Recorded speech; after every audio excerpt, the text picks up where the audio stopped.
Hello friends, तो आज हम लोग डिस्कस करने वाले हैं थोड़ा सा एफआरओ मेंस के रिगार्डिंग। चूँकि देखिए एफआरओ मेंस जो है इसका रिजल्ट आ गया है। ठीक है, बेसिकली इसमें बहुत ज़्यादा डिस्कस तो अब क्या कुछ डिस्कस बचा ही नहीं।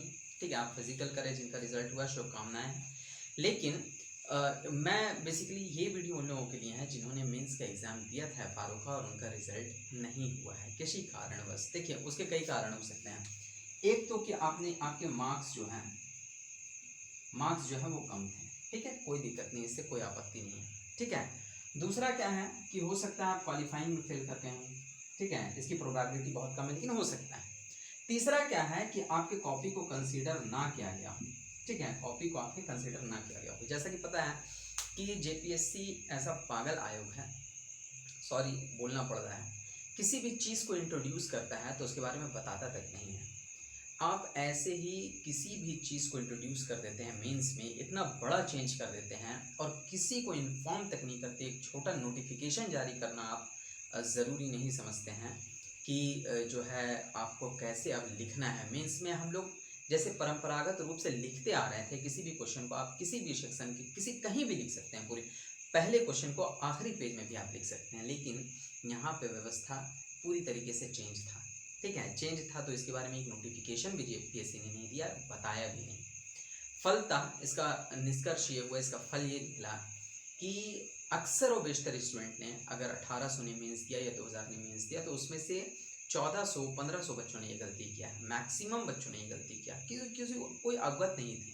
ठीक है, जिनकी नज़र पड़ गई इत्तेफाकन उन्होंने तो अपने आप को वहाँ पे हैंडल कर लिया, लेकिन दूसरे नहीं कर पाए। तो पेपर 1 में अक्सर जो है उन्होंने गड़बड़ की थी, इधर चीज़ें उधर लिखी थी, जबकि उस स्पेसिफिक जगह जेपीएससी ने किया था वो भी नज़र नहीं आ रहा था बिल्कुल सही से। ठीक है, तो जिसके उसमें बहुत ज़्यादा स्टूडेंट थे जिन्होंने ये गलती की थी लैंग्वेज पेपर में, हिंदी इंग्लिश वाले में, तो उसको कंसीडर जहाँ तक मुझे जानकारी है कि किया गया।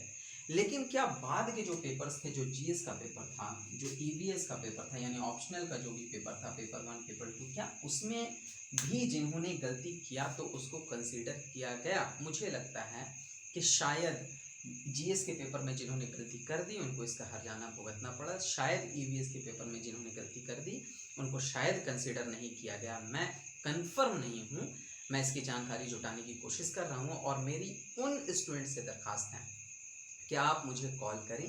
ठीक है, जिन्होंने जो है पेपर 1 में लैंग्वेज पेपर में तो गलती की ही थी, साथ ही साथ जीएस के पेपर में भी इधर उधर लिख दिया था उन्होंने, या ईवीएस के पेपर में भी इधर उधर लिख दिया था, जानकारी नहीं हो पाई थी और उनका रिजल्ट नहीं हुआ है।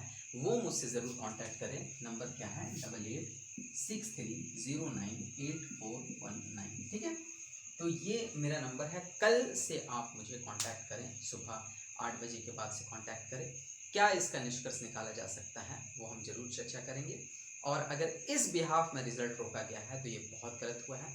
हमारी कोशिश रहेगी कि कोर्ट में हम रिट याचिका दायर करें और ये जो पहली बार जो जेपीएससी ने इंट्रोड्यूस किया, ठीक है, किसी को नहीं बताया और इसकी वजह से अगर रुका है रिजल्ट तो इसको हम फिर से कोशिश करें कि चेक होए।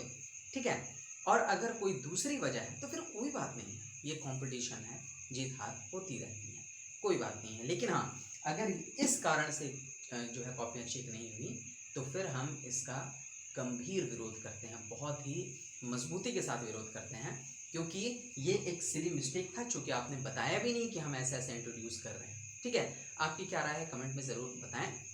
और वो स्टूडेंट्स जो रिज़ल्ट जिनका नहीं हुआ और इन भूलों की वजह से उन्हें लगता है कि हमारा रिज़ल्ट रुका है और हमने बहुत अच्छा प्रेजेंट किया था, हमारा रिज़ल्ट होना चाहिए था, तो वो मुझे कांटेक्ट करें। ओके, तो मिलते हैं किसी नेक्स्ट वीडियो में। Thank you.